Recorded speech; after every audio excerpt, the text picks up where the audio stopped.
सुरेखाताई रमेश बापू आंबडे असतील, केसनगावचे माजी sarpanch S P आंबडे असतील आणि कृष्णांबा चौधरी असेल, या सर्वांना आपण आशीर्वाद दिला। मी आपल्या सर्वांचं मनापासून आभार व्यक्त करतो आणि धावपळीमध्ये जर काही चुकलं असेल त्याबद्दल आम्ही निश्चित स्वरूपामध्ये थोडं कोलमडलं, निश्चित स्वरूपामध्ये आपल्या सर्व मायबाप भगिनींची दिलगिरी व्यक्त करतो, माफी मागतो आणि आपण या पुढल्या काळामध्ये असाच जोश उत्साह ठेवून आमच्या सर्व उमेदवारांच्या पाठीशी उभं राहावं, त्याची उतराई आम्ही निश्चित स्वरूपामध्ये केल्याशिवाय राहणार नाही एवढी खात्री देतो। थांबतो। जय हिंद, जय महाराष्ट्र।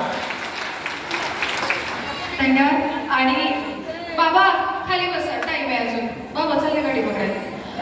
खरं तर इथे सगळेजण आलायत आणि मी शेवटी एक आभाराचं छानसं असं भाषण होईल आणि त्यानंतर सगळ्यांनी ज्यांचं जेवण झालंय ते गाडीत बसायला गेले तरी चालेल, ज्यांचं जेवण नाही झालंय ते जेवायला गेलात तरी चालेल, पण हे सगळं करण्या अगोदर सगळ्यांना एका गाण्यावर डान्स करायचं आणि हे सगळं करण्या अगोदर 5 मिनिटं मी घेणार आहे ती यासाठी की आपल्या समोर जरी आता 4 ते 5 चेहरे प्रामुख्याने दिसत असले तरी प्रत्येक ट्रीप म्हणा किंवा प्रत्येक कार्यक्रम आयोजित करण्यासाठी तुम्हाला पाठबळ खूप महत्त्वाचं असतं।